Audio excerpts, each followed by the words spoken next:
Hello students. बघा, oxidation of alcohols इथंपर्यंत आपण आलो होतो. याच्या आधीचा जो ज्याला 21A असं म्हटलं आहे मी, ऑक्सिडेशन ऑफ अल्कोहोल. आता आज आपण 21B हा पार्ट म्हणजे मी अपलोड करतो आहे ना यूट्यूबवर, त्या हिशोबाने सांगत आहे. Oxidation of alcohols, under that oxidation of primary alcohols and oxidation of secondary alcohols that we have covered yesterday.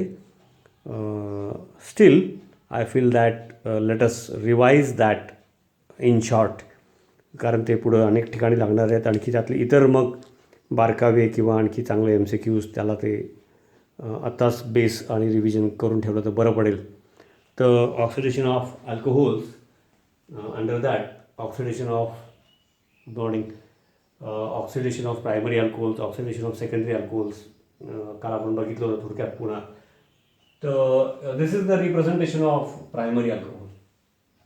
नाही का, OH group, carbon to which OH group is attached, that carbon is called as alpha carbon atom. नाही का, alpha carbon atom. The carbon to which functional group is attached, general आहे, पूर्वी पण बोललो मी, alpha carbon item. आणि मग हा alpha carbon OH group attach आहे, तिथं 2 hydrogen atoms are there. Carbon primary आहे का आहे माहिती आहे मला, attach to only 1 other carbon atom. इथं मिथाईल, इथाईल, प्रोपाईल कोण पण असू शकतो, आणखी काही असू शकतो स्केलेटन. प्रायमरी अल्कोहोल, तर प्रायमरी अल्कोहोलच्या बाबतीत आम्ही बघितलं होतं की primary alcohol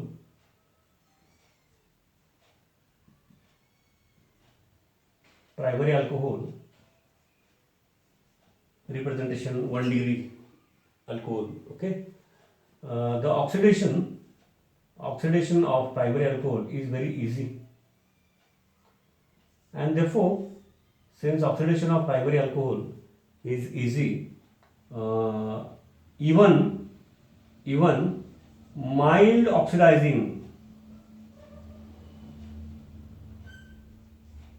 oxidizing agents, strong तर चालणारच, पण even that is important, even mild oxidising agents can oxidise.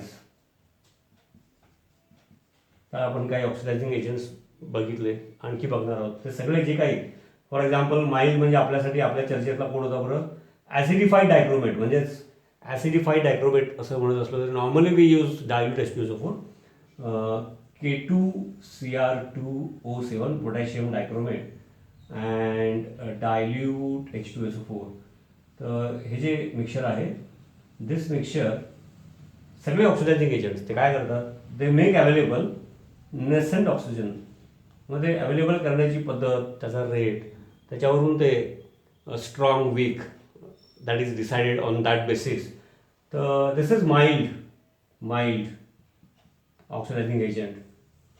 आणि मग बाकीचे पण वापरतो आपण, alkaline KMnO4, acidic KMnO4, chromic acid. They also make available nascent oxygen atom, but the rate at which they are available, the manner in which they are available, mechanism, they come under what we call as strong oxidizing agents. तर प्रायमरी अल्कोहोलला तर हा आरामात चालतो mild oxidizing agent, मग strong कशाला वापरा. मग प्रायमरी अल्कोहोलचं मी काय बघितलं होतं, primary alcohol using oxidizing agent, mild oxidizing agent, we can use strong, will undergo oxidation. आणि मग प्रायमरी अल्कोहोलचं ऑक्सिडेशन झालं तर काय होणार म्हणून सांगितलं होतं, अल्डिहाइड, वी गेट अल्डिहाइड म्हणजे हा फंक्शनल ग्रुप आला. फंक्शनल ग्रुप वगैरे लिहिण्याची पद्धत, त्याचे नॉमेनक्लेचर, हे अगदी प्रिलिमिनरी बेसिक गोष्टी पण मागं ठेवल्या असतील तर हे नाही कळत. म्हणजे कोणाला अवघड जात असेल काही तर ते का जात आहे ते कळलं पाहिजे म्हणून हे सांगायला पाहिजे, बाकी काही नाही. की नाही तर काहीतरीच वाटत राहतं की म्हणजे मग नाही असं चुकीचं काहीतरी समज होतं, किंवा मग आणि कुठलं तर पुस्तक, आणि कुठला तरी व्हिडिओ, आणि कुठले तरी टीचर, मग ते असं मग जर तुम्ही अडकत जातात, असं होऊ नये म्हणून. ओके, अल्डिहाइड म्हणलं की हा डोळ्यासमोर फंक्शन येतो. आणि प्रायमरी अल्कोहोलचे वैशिष्ट्य काय, it gives aldehyde on oxidation but under the same conditions. म्हणजे त्याच्यात आणखी काही वेगळं करायलाच लागत नाही की जे प्रायमरी अल्कोहोलच्या ऑक्सिडेशनसाठी आपण वापरलं हे mixture, from that we get nascent oxygen, aldehyde is produced under the same conditions. Further अल्डिहाइडचे further oxidation it is still easy. त्यामुळं aldehyde immediately get further oxidise आणि मग तो फर्दर ऑक्सिडेशन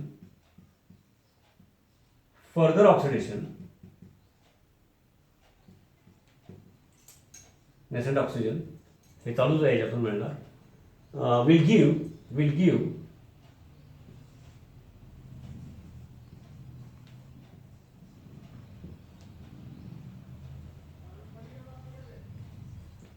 कार्बॉक्सिलिक ॲसिड. आता carboxylic acid म्हटलं की आम्हाला functional group माहिती आहे कसं लिहितात.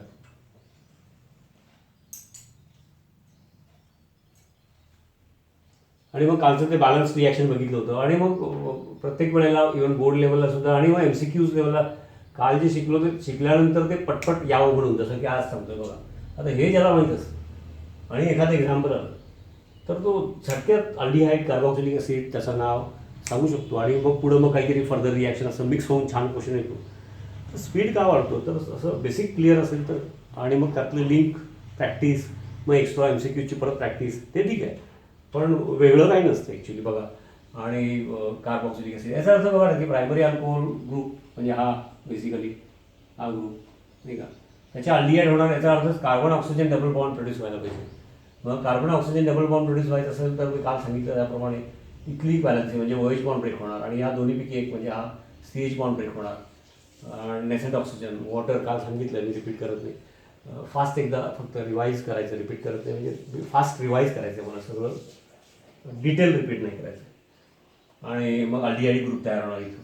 आणि अल्डिहाइड ग्रुपचं इथं काही असेल जसा R आहे नाही का, तो मिथाईल इथाईल प्रोपाईल कोणी असेल. And immediately this aldehyde group get under the same conditions in presence of nascent oxygen get converted into carboxylic acid नाही का. म्हणजे तो नेसेंट ऑक्सिजन इथे येतो मध्ये. आता एकदा हे क्लिअर झालं आणि primary alcohol, mild oxidizing agent वगैरे हे सगळं क्लिअर असेल तर कुठलंही एक्झाम्पल येऊ दे. जसं समजा इथे एक पटकन मी एक्झाम्पल लिहितो प्रायमरी अल्कोहोलचं. समजा लेट इट बी आणि मग MCQsमध्ये आणखी याच्यापेक्षाही चांगलं एक्झाम्पल्स. मग हे व्यवस्थित झालं की ते सोपं जाणार म्हणून मुद्दाम जे सुरुवातीला व्यवस्थित घ्यायच्या गोष्टी आहेत त्या घ्यायच्याच. आणि मग याला रिलेटेडच असतं ते मीच घेणार, तुम्ही असतं. आता हा बघा OH group is attach to primary carbon atom, primary alcohol, N propyl alcohol किंवा IUPAC, PRO, PAN, 3 कार्बनची चेन, 1 OL नाही का, propanol, 1 propanol, propane 1 OL, N propyl alcohol. आता ते बॅलन्स इक्वेशन वगैरे जेव्हा लिहायची तेव्हा लिहितोच, काल आपण बघितलं. आणि आम्हाला आता माहीत झालं समजा हे आता झाली सवय. तर प्रायमरी अल्कोहोल आहे, ॲसिडिफाईड डायक्रोमेट वापरला, माइल्ड वापरला, स्ट्रॉंग वापरला तर होणार, माइल्ड वापरला तरी होणार. तर oxidation first step corresponding aldehyde, याचा अर्थ हा अल्कोहोलिक ग्रुप आहे तो कार्बोनिल ग्रुपमध्ये कन्वर्ट होणार. म्हणजे काय होणार ते कळलं, आता मी पटकन लिहिणार. बघा स्पीड कसा वाढतो. आणि मग याचं काय झालं, प्लस नेसेंट ऑक्सिजन आणि हे 2 हायड्रोजन, त्याचं काय होणार water. And under the same conditions immediately this further get oxidized with next nascent oxygen step तयारच होत आहेत. K2Cr2O7 आणि डायल्यूट H2SO4 नेसेंट ऑक्सिजन. आणि आम्हाला कळलं की aldehyde further immediately get converted into carboxylic acid. म्हणजे हा अल्डिहाइड ग्रुप कार्बॉक्सिलिक ग्रुपमध्ये कन्वर्ट होणार. हा मग कन्वर्ट करून टाकतो, लगेच लिहितो.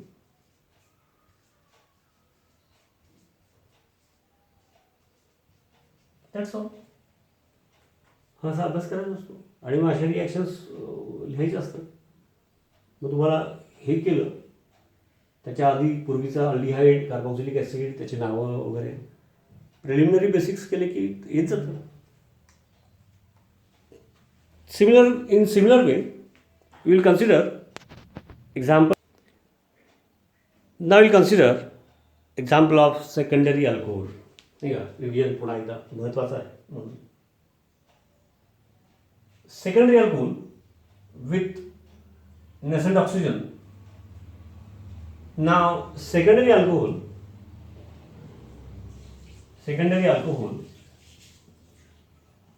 2 डिग्री अल्कोहोल म्हणतात. ठीक आहे, म्हणजे रिप्रेझेंटेशन 2 डिग्री आहे म्हणताना सेकंडरी म्हणावं. Not a major issue.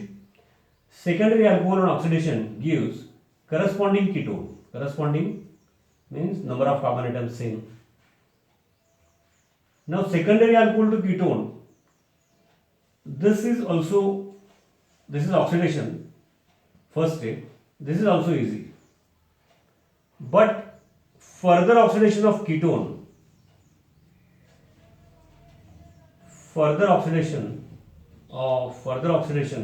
ketone is difficult.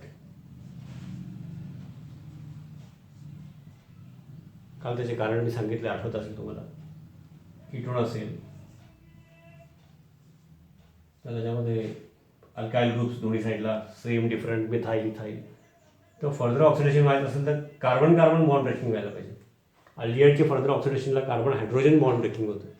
अल्डिहाइडमध्ये further ऑक्सिडेशनला कार्बन हायड्रोजन बॉन्ड ब्रेकिंग होतं. अल्डिहाइडचे फर्दर ऑक्सिडेशनला कार्बोक्सिलिक ॲसिड तयार होतो पुढं. This is difficult, this is easy असं आहे. त्यामुळं सेकंडरी अल्कोहोल गिव्स कीटोन हे इझी आहे. हे इझी आहे याचा अर्थ काय होतो की secondary alcohol to ketone here also if you use strong oxidizing agent, okay, no objection.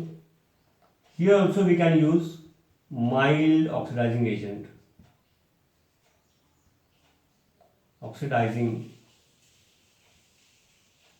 agent means mild oxidizing agent means the earlier which we had used acidified K2Cr2O7. But further oxidation is very difficult of ketone. Aldehyde it is easy, that we have considered earlier. Further oxidation of ketone is difficult, and therefore further oxidation can be carried out in presence of strong oxidizing agent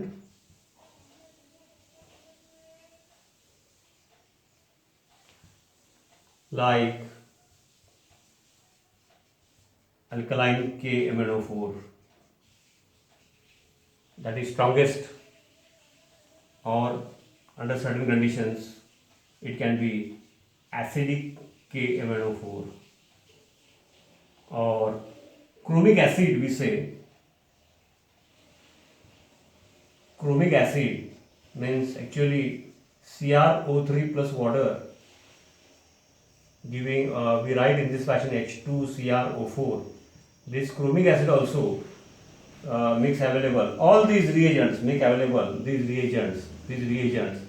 they make available nascent oxygen.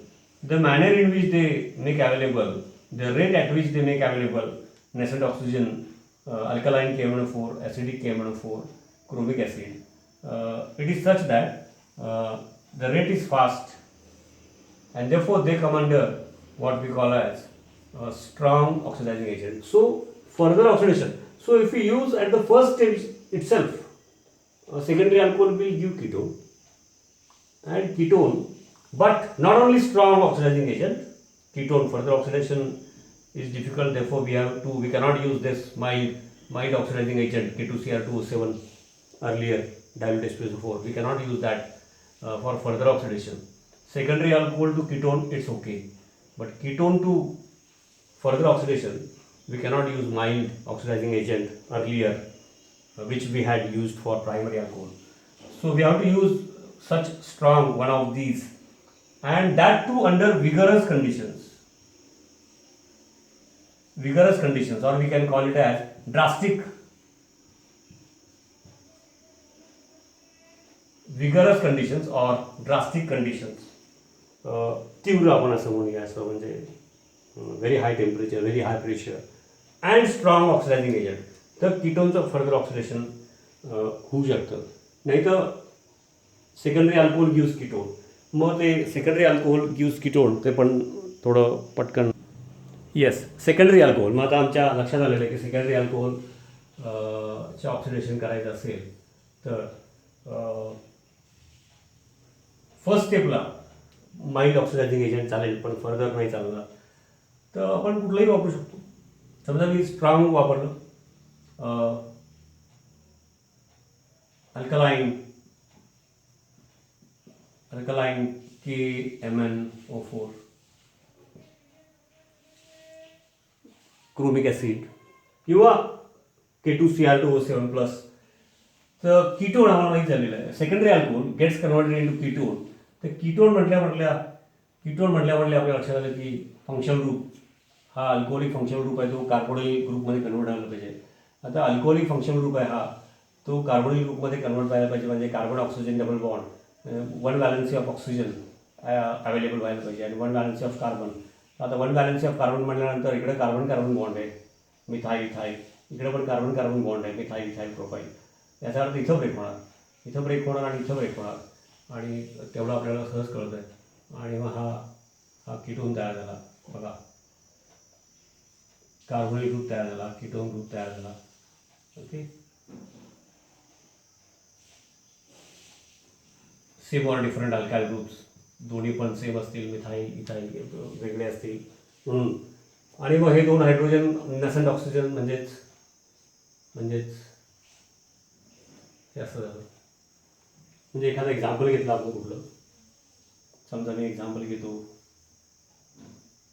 असं लिहितो secondary alcohol म्हणजे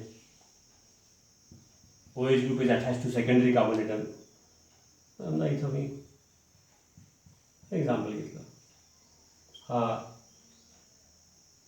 secondary alkyl group, secondary butyl alcohol. Nomenclature 11वी 8वा जरा revision करा परत.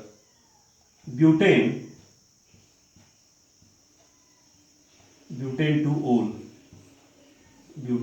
ओल आणि मग नॅसेंट ऑक्सिजनमध्ये बॅलन्स इक्वेशन वगैरे ते आपण काल पण बघितलं होतं, पण एकदा कन्सेप्ट क्लिअर झाले की कसं आपण पटपट लिहू शकतो. तर सेकंडरी अल्कोहोल आहे. therefore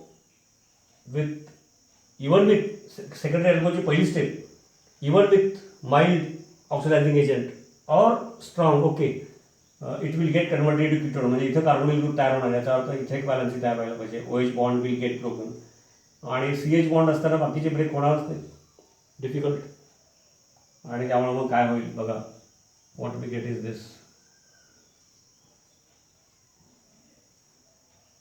बाकीचे अल्काइल ग्रुप सगळे तसेच राहतात. किती सोपं असतं, कुठं सगळं लक्षात ठेवायला लागतं. तुम्ही फक्त इथला अभ्यास केला आणि त्याच्या कंडिशन्स, केमिस्ट्री अशी शिकायची असते. Okay, plus H2O. अल्डिहाइडच्या केसमध्ये प्रायमरी अल्कोहोल यूज अल्डिहाइड आणि aldehyde immediate under the same condition it get further oxidize. ते इथं होते, फर्दर ऑक्सिडेशन होत नाही, म्हणजे not under routine condition, strong oxidizing agent, drastic condition, vigorous condition असं. तर हे मग त्याचा पण जर होत असेल तर त्याचा सेपरेट अभ्यास करूया, कारण लिहिताना नॉर्मली लिहिताना या हेडिंगखाली बुक्सप्रमाणे म्हणजे नीट MST CETच्या लेवलला विचार केला इथंपर्यंत करायला पाहिजे. आपण पुढं नक्कीच जाणार, पण इथंपर्यंत व्यवस्थित करा अशी अपेक्षा आहे. आणि आफ्टर दिस, म्हणजे इथंपर्यंत काल आलो तो मी मुद्दाम रिपीट केलं. After this now we will switch your to tertiary alcohol, की टर्शियरी अल्कोहोलचं काय होणार. Tertiary alcohol general representation I have written. आता हा जो टर्शियरी अल्कोहोल आहे, alcoholic OH group is directly attach to tertiary carbon atom.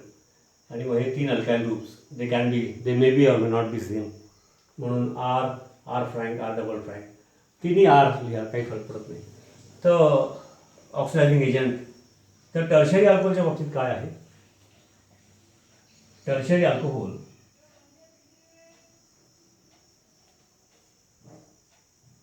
Oxidation very difficult.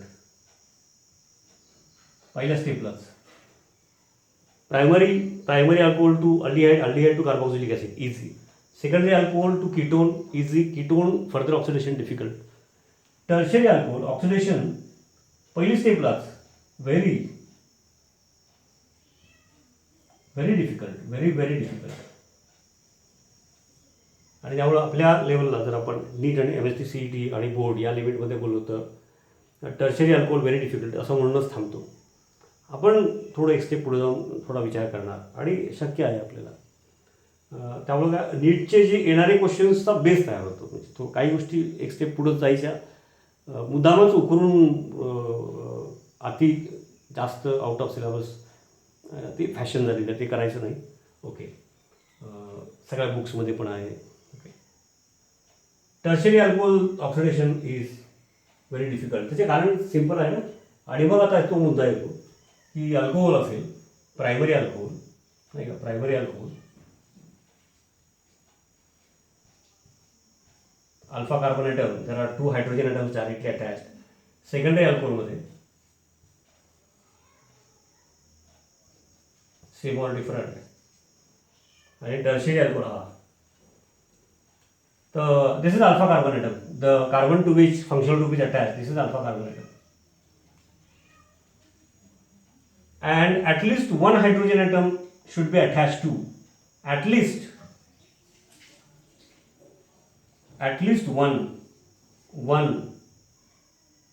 hydrogen atom should be attached to कोणाला, should be attached to alpha carbon atom. Alpha carbon atom. आता काही वेळेला तुम्ही ते pause करून बघायचं, थोडंसं नोट करायचं. याची नोट पण काही नोट मी व्हॉट्सअपवर टाकणार, काही नंतर तुम्हाला तो सेट देणार. पण तुम्ही ते ऐकलं की मग पॉज करायचं, ते थोडंसं पॉईंट्स वहीमध्ये लिहायचे, परत ऐकायचं. हे तुम्हाला पुढा करायला लागेल. ॲक्च्युली स्टुडंट्स रेग्युलर करत नाहीत. आता हे कोरोनाच्या अचानक आलेली परिस्थिती आहे, समजून घ्या. स्टुडंट्सशी पण बोललं पाहिजे. काही वेळेला आमच्या पालकांची ग्रुपवर चर्चा होते, प्रत्येकजण मत मांडतो. असं काही कुठले वाद भांडणं असा अर्थ त्याचा नसतो. ते आपण इनडायरेक्टली बोलताना तसं एखादा शब्द वाटू शकतो, पण तुम्ही बघत नाही. आणि जर लाईव्ह करायचं म्हटलं तर ते एवढं सोपं नाही. आता मी झूमवरून लाईव्ह केलं तर उलटं मला सोयीचं आहे. ते कॉम्प्रेस करा, अपलोड करा, हे काही करायला लागत नाही, लावलं की सुरू. पण रेंज, इंटरनेटची रेंज 4G आपण म्हणतो, 4G आहे का आपल्याकडे ॲक्च्युअली? काही ठिकाणी थोडी मध्यम असते, काही ठिकाणी जरा दिवसावारी असते, एका कोपऱ्यात असते, कुठं पहिल्या मजल्यावर असते. हे सगळं तो मुद्दा येतो त्याच्यामध्ये. आणि त्यामुळे ते आवाजमध्ये मध्ये फाटून येतो. ते मीटिंग्स वगैरे ज्या नॉर्मल असतात किंवा मग चार्ट दाखवायचे आहेत, ग्राफ दाखवायचे आहेत, त्याच्यामध्ये ते चालून जातं. किंवा ज्यांचं मोठ्या प्रमाणामध्ये क्लासेस पण आहेत, म्हणजे ऑनलाईन क्लासेस आहेत जरूर मोठे मोठे, ते कितीतरी वर्षापासून त्यांची तयारी आहे की त्यांचं स्वतःचं सर्व्हर असतो, त्याची सगळी ती शूट करण्याची सगळी रूम असते. आणि सॅटेलाईट थ्रू, जसा आपला टाटा स्काय वगैरे सॅटेलाईट थ्रू येतो, आणि एवढं बघा किती क्लिअर दिसतो टी व्ही आपल्याकडे. इथं आपण रेंज वगैरे काही मुद्दा म्हणत नाही. तर त्या वेगळ्या गोष्टी आहेत. हे आता आपण इमर्जन्सीमध्ये आपण चालू ठेवतो आहे. तर मग यूट्यूब अपलोड इथं शूट करून यूट्यूबवर अपलोड केलं तर क्वालिटी चांगली मिळते. आणि कुणाकडे रेंज नसेल, कोणी त्यावेळेला उपलब्ध नसेल, तर त्याला केव्हाही बघता येतं. कोणी आजारी असेल, काही कारण असतील, किंवा कोणी नंतर बघेल, कोणी परत बघेल, तर हे यूट्यूबवरून जी संधी आहे ती बाकीच्या माध्यमातून नाही आहे. आणि दुसरं म्हणजे तिथं ते जे वेगळे प्लॅटफॉर्म आहेत ते मीटिंग्स वगैरे, ग्राफ, चार्ट, त्यांचे ते शीट्स आणि चर्चा याच्यासाठी बनलेले आहेत. बोर्डवरच्या टीचिंगसाठी बनलेले नाही आहेत.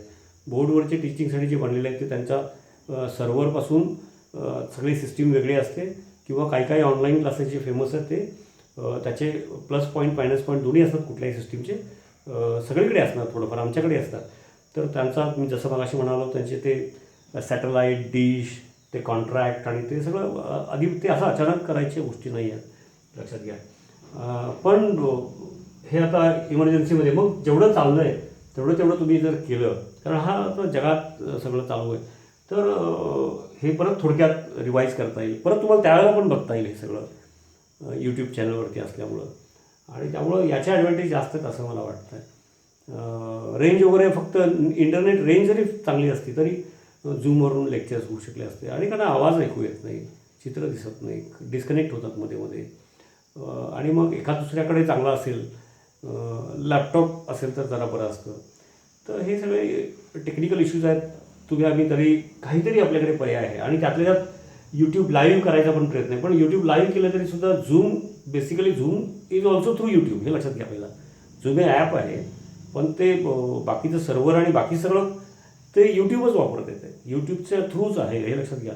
त्यामुळं ते ब्लर होणं वगैरे, आवाज, अक्षर, आणि मग फार जवळ घ्यायला लागेल, मग त्यातला एवढाच बोर्ड वापरायला लागेल, मग कसं शिकवणार किचकट गोष्टी, असं होऊन बसतं ते. नाहीतर मग क्वालिटी वगैरे चांगली असेल तर फेसबुक लाईव्हवरून सुद्धा होऊन जाईल, काहीच जास्त करायला लागत नाही. आणि बाकीचे बघितले तर बघू दे, चांगली गोष्ट आहे. उलट मी तर सांगितलं हे सगळं तुम्ही इतर मित्रांच्यामध्ये पण शेअर करा, मी मुद्दाम बोललो आज. तर स्टुडंट्सची जबाबदारी आहे की तुम्ही बघा, पुन्हा पुन्हा बघा. 30 मिनटात असेल तर 10 मिनटाचं 3दा बघा, परत एकदा बघा फास्ट, त्यातला महत्त्वाचा पार्ट बघा, पॉज करा, थोडं लिहून काढा, मागचं परत बघा. आणि हे असं तुम्हाला करावं लागेल ॲक्च्युली. सगळ्या आमची जबाबदारी आहे तशी, तुमची पण जबाबदारी आहे. 11th-12th म्हणजे तुम्ही फार लहान नाही ॲक्च्युली. आता तुम्ही प्रोफेशनल कोर्सला जाणार, मोठे मोठे कॉलेजचे आपण स्वप्न बघतो, तर नाही चालणार असं. आणि मी सांगतो तुम्हाला की जे कोण अगदी वॉलचंदसारख्या कॉलेजला ॲडमिशन मिळालेले स्टुडंट आहेत, 7 तास ॲव्हरेज 7 तास अभ्यास करतात, स्वतः शंका विचारतात. अगदी मिरज मेडिकलचे वगैरे हे या रेंजमध्ये आहे. तर कुणाला 2 तास जमत असेल तर काही 3 तास करा प्रयत्न, मी त्याच्याशी तुलना करत नाही आहे. पण एक जबाबदारीचा मुद्दा आहे. आणि तुमचा रिस्पॉन्स वाढला तर आमची जबाबदारी आणखी वाढते. मग आम्ही म्हणणार आणि अजून एक लेक्चर दररोज देऊया. आज अनेक जण करत नसतात, त्यामुळं असं वाटतं की आम्ही करतो ते भरपूर आहे, आम्हाला कमीपणा वाटला पाहिजे. ओके, काय हरकत नाही. तर टर्शरी अल्कोहोल मुद्दा काय आहे, तर परत हा मुद्दा येतो. मग त्याला काय म्हणतात या रिॲक्शनच्या हिशोबाने, at least 1 hydrogen atom should be attach to alpha carbon atom. मग त्याला ते ऑक्सिडायझेबल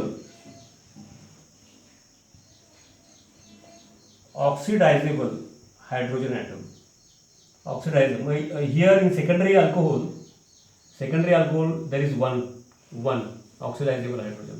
In primary alcohol there are 2 oxidizable hydrogen atoms. Oxidizable. Tertiary मध्ये hydrogen directly attach to alpha carbon, हा अल्फा कार्बन आहे, OH group attach to tertiary carbon atom. तिकडं 0, no oxidizable hydrogen atom. त्यामुळं oxidation is very very difficult. It is not that it will not take place, it is very very difficult. आणि मग ते होणारच असेल तर कसं होणार, काय होणार. तर प्लेन जर नीट लेवलला बघितलं तर तसं तेवढे डिटेल अपेक्षित नाही, पण ते आपल्याला शक्य आहे शिकणं, आणि त्याचा इनडायरेक्ट फायदा होतो. आणि म्हणून ते आपण बघणार, नक्कीच बघणार. ऑक्सिडेशन ऑफ टर्शरी अल्कोहोल, तर absence of oxidizable hydrogen atom means hydrogen which is directly attach to alpha carbon atom, म्हणजे हा it is absent at the four. Oxidation is very very difficult. Just now I have told you it is very very difficult. It is not possible. I not said that. तर काय कसं होऊ शकतं ते, तर ते असं होऊ शकतं, इफ सपोज दॅट, म्हणजे ॲसिडिफाईड डायक्रोमेट इथे चालणारच नाही. K2Cr2O7 plus dilute H2SO4 secondary अल्कोहोलला फर्स्ट स्टेपला चालला कीटोनपर्यंत. कीटोनचे फर्दर ऑक्सिडेशन हे वेगळंच लेक्चर घेणार आहे. So if we use chromic acid acidic कंडिशनमध्ये, और ॲसिडिक KMnO4, डायक्रोमेट ॲसिडिक तर चालणारच नाही, माइल्ड आहे. If we use suppose that acidic KMnO4, alkaline नाही, ॲसिडिक, और क्रोमिक ॲसिड म्हणजे acidic property, free H+ ions ते पण असणार. It gives nascent oxygen but also it makes available free H+ ions. आता ॲसिडिक KMnO4 मध्ये पण रिॲक्शन होऊन वी गेट नेसेंट ऑक्सिजन, पण acidic KMnO4 plus dilute H2SO4 और डायल्यूट HCl तर फ्री H+ आयन्स पण मिळतात. तर ॲसिडिक KMnO4 हे फार महत्त्वाचं आहे.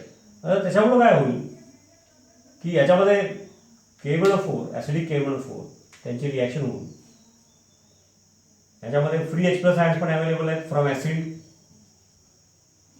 ॲसिड, आणि ॲसिड अँड KMnO4 त्याच्यामधून नेसेंट ऑक्सिजन पण अवेलेबल आहे. ओके, त्यामुळे काय होईल, काय होईल बघा, टर्शरी अल्कोहोल. मग तुम्हाला आठवलं का, टर्शरी अल्कोहोल प्रिपरेशन ऑफ अल्किनमध्ये झालं, केमिकल रिॲक्शन्स ऑफ अल्कोहोलमध्ये कवर झालेले आहे या टॉपिकमध्ये. आणि preparation of alkene mechanism 11th आपल्या MCQ वालेला, तर ते मागे जाऊन पुन्हा बघायचं. तर टर्शरी अल्कोहोल डिहायड्रेशन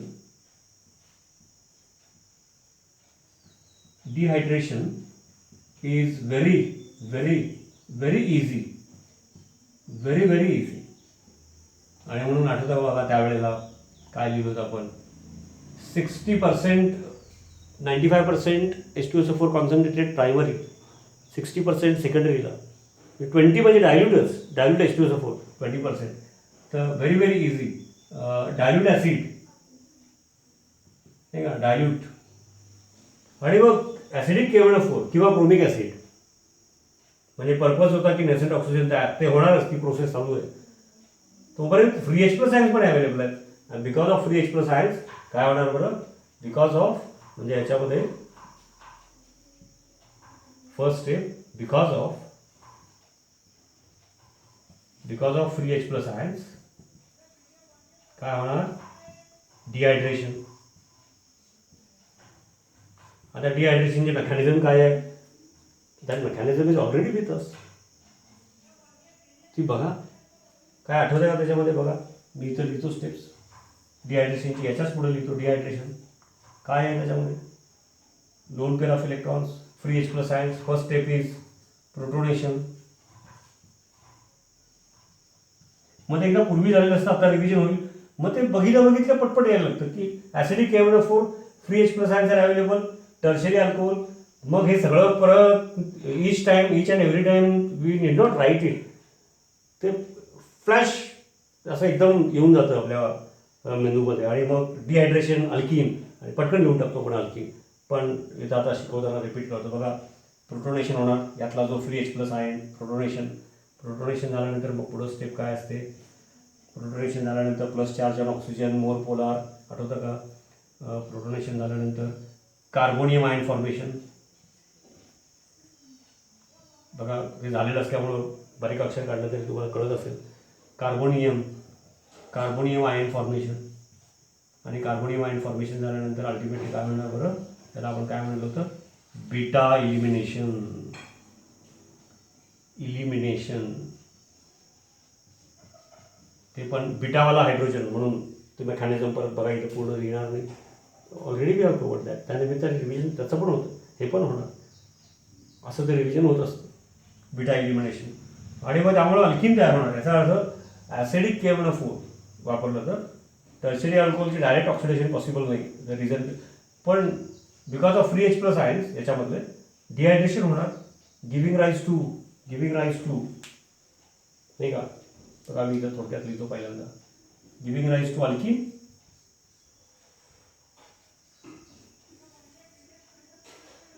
आणि अल्किनचे फर्दर ऑक्सिडेशन होऊ शकतात ना in presence of nascent oxygen. आता तर सांगणारच नाही, पण बघा आठवते का, अल्किन तर पहिली स्टेपमध्ये ॲसिडिक KMnO4 और क्रोमिक ॲसिड वापरलं. तर because of free H+ ions ॲसिडमधले dehydration of tertiary alcohols easy असल्यामुळे अल्किन तयार होणार. आता याचा कुठं अल्किन तयार होतो लक्षात येईल. आणि अल्किनचे फर्दर ऑक्सिडेशन ते कसं होतात मी सांगतो. That we have seen actually chemical reactions of alkene. Alkaline KMnO4, acidic KMnO4 बघा, ते alkaline KMnO4 gives glycol, acidic KMnO4 gives carbonyl group. मी माझ्या स्टाईलने सांगितलं होतं, आठवा. इथं पुन्हा थोडं फास्ट का असेल रिपीट करतो. येस. आणि मग आता जसं आता मी सांगितलं, ॲसिडिक KMnO4 स्ट्रॉंग डिहायड्रेटिंग एजंट. त्याच्यामुळं टर्शरी अल्कोहोलचं ॲसिडिक KMnO4 हे पर्पज आहे नेसेंट ऑक्सिजन, ते मिळणारच.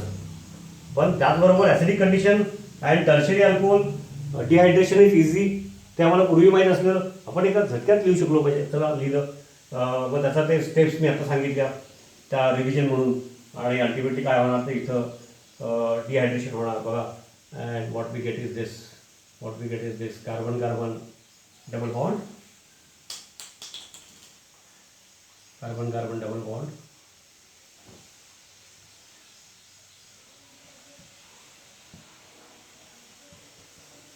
येस,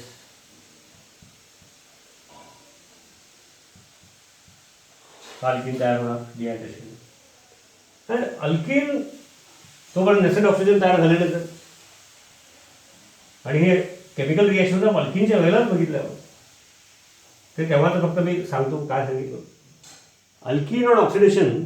आणि मग मी माझ्या स्टाईलने सांगितलं होतं बघा, पुढं आठवण करतो तुम्हाला काय सांगितलं होतं बघा, इथे लिहितो काय सांगितलं होतं. तर अल्कीन माझ्या स्टाईलने सांगितलं होतं. अल्कीन नेसेंट ऑक्सिजन असेल, मग एक्झाम्पल कुठलंही आलं तरी आपल्यासाठी कसं सोपं असेल ते, आणि ते 11च्या एक्झाम्पलला पण उपयोगी पडेल. Alkyne on oxidation will give carbonyl group on both sides, carbonyl group on both sides. Strong oxidizing agent आहे. आणि अल्कीन ऑन म्हणजे एवढी मिनिमम मेमरी वापरली, आणखी पूर्वी आपण त्याची चर्चा केलेली आहे तेच. किती गोष्टी रिपीट होतात, मध्ये सातत्य असेल तर त्याला किती फायदा होतो. तर पुन्हा ते त्यानिमित्ताने मागे जाऊन बघा, chemical reactions of alkyne, alkaline KMnO4, acidic KMnO4, आणि वहीमध्ये मी लिहिलेलं. ओके, म्हणजे मी लिहून दिलं आहे ॲक्च्युली कुठल्या त्या निमित्ताने MCQ. अल्कीन ऑन ऑक्सिडेशन म्हणजे nascent oxygen gives carbonyl group, carbonyl group. मग याचा अर्थ याच्यापासून दोन इकडे कार्बोनिल ग्रुप, तिकडे कार्बोनिल ग्रुप, म्हणजे काय होईल बघा, मी इथं लिहितो कार्बोनिल ग्रुप,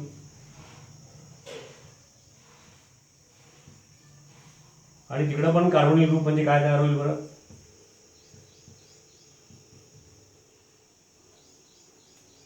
आता हा कीटोन आहे. फर्दर ऑक्सिडेशन इज डिफिकल्ट, तेव्हा आपण इथेच थांबणार. आणि हा कोण आहे बरं, अल्डिहाइड, फॉर्मल्डिहाइड, अल्डिहाइड. आणि अल्डिहाइड तर in presence of mild oxidizing agent further oxidation होतात. तर स्ट्रॉंग ऑक्सिडायझिंग एजंटमध्ये एक कार्बनचा अल्डिहाइड म्हणजे काय मिळणार आहे बरं, फॉर्मिक ॲसिड, फॉर्मिक ॲसिड. आता त्याच्यामध्ये आणखी बारकावे आहेत की formic acid also further get oxidize, हे स्पेसिफिक एक आहे to give CO2 and H2. Formic acid is an exception, it further get oxidize to give CO2 and H2. बघ आता हे मी असं एक्सेप्शन आहे, बाकी कुणाला नाही ते कार्बोक्सिलिक ॲसिड. मग आता हे रिवाइंड करायचं, परत बघायचं, जरा लिहून घ्यायचं, कारण हे अशी बारकावे एक्सप्लेन करताना हे असं ॲक्च्युली ही पद्धत आहे शिकायची. तर टर्शरी अल्कोहोल स्ट्रॉंग डिहायड्रेटिंग एजंट, फक्त तो ॲसिडिक KMnO4 पाहिजे, अल्कलाईन नाही. कारण का पहिली एलिमिनेशनची स्टेप व्हायला पाहिजे. एलिमिनेशनची स्टेप झाल्यानंतर मग याच्यामध्ये नेसेंट ऑक्सिजन पण तयार होत आहे. तर ॲसिडिक कंडिशनमध्ये काय होतात, तर हे लक्षात असलं पाहिजे पूर्वीचं. आता पुन्हा रिव्हिजन करा. Alkyne with nascent oxygen acidic कंडिशनमध्ये कार्बोनिल ग्रुप म्हणजे हे तयार केलं, आणि कीटोन इथं थांबणार. आणि अल्डिहाइड आहे म्हणल्यानंतर तुम्हाला माहिती आहे अल्डिहाइड मागं प्रायमरी अल्कोहोलच्या वेळेला झालं, फर्दर ऑक्सिडेशन इझी. म्हणजे मग तो जो एक कार्बनचा अल्डिहाइड तयार झाला आहे फॉर्मल्डिहाइड, तो फॉर्मिक ॲसिड. इथंपर्यंत तरी कमीत कमी घ्यायचं.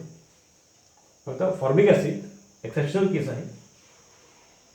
With nascent oxygen further get oxidize to give CO2 H2. हे फक्त म्हणजे तेवढीच मेमरी. आणि म्हणून मग पुस्तकात तुम्ही गेलात 11च्या सुद्धा नोट्समध्ये, टेक्स्टबुकमध्ये, तिकडं अल्कीन केमिकल रिॲक्शनचं अल्कीनमध्ये एक्झाम्पल आहे, इट इज देअर. आणि तिकडं काय केलेलं आहे, ketone plus CO2 plus H2 असं डायरेक्ट लिहिलं आहे. मग आपण काय करतो तिकडं, alkene isobutylene IUPAC name two methyl propene with acidic KMnO4, आणि डायरेक्टली तो पुढं बघ acetone plus CO2 plus H2, आणि पाठ करून मार्क मिळतो, आणि मग तिथंच प्रॉब्लेम येतो. तसं नाही करायचं. ॲसिडिक कंडिशनमधले जे नेसेंट ऑक्सिजन देणारे असतील, ॲसिडिक KMnO4 किंवा क्रोमिक ॲसिड, अल्कीन गिव्ज लिहिताना डायरेक्ट लिहा नंतर मग, पण अभ्यास करताना असं करायचं, अल्कीन गिव्ज कार्बोनिल ग्रुप, हे पहिला सेपरेट करायचं. मग अल्कीन गिव्ज कार्बोनिल ग्रुप म्हणल्यानंतर याचा प्रोडक्ट लिहिला, त्याचा प्रोडक्ट लिहिला. मग आम्ही हे अभ्यास करून ठेवलेला आहे. आता ketone further oxidation very difficult, तसंच ठेवा. आणि aldehyde further oxidation is very easy. किती कार्बन चालली आहे इथं या केसमध्ये? एक कार्बनचा आहे. एक कार्बनचा म्हणल्यानंतर corresponding acid carboxylic acid formic acid. दुसरा कोण असेल अल्डिहाइड तर तो ॲसिड. आणि एक्सेप्शनल सांगितलं. मग एवढं केल्यानंतर मग पुढच्या स्टेपमध्ये हा करा. असं पॉजमध्ये करा, स्टेप्समध्ये करा, लिहून घ्या. मग काही गोष्टी परत कागदावर पण लिहून घ्या, सांगता येतील. तुम्ही डिमांड करा माझ्याकडे. So this is how we have to study. आणि फर्दर ऑक्सिडेशन ऑफ कीटोन याचं मी सेपरेट लेक्चर करतो. एकदम इंटरेस्टिंग आहे. Okay. Yes. Thank you very much.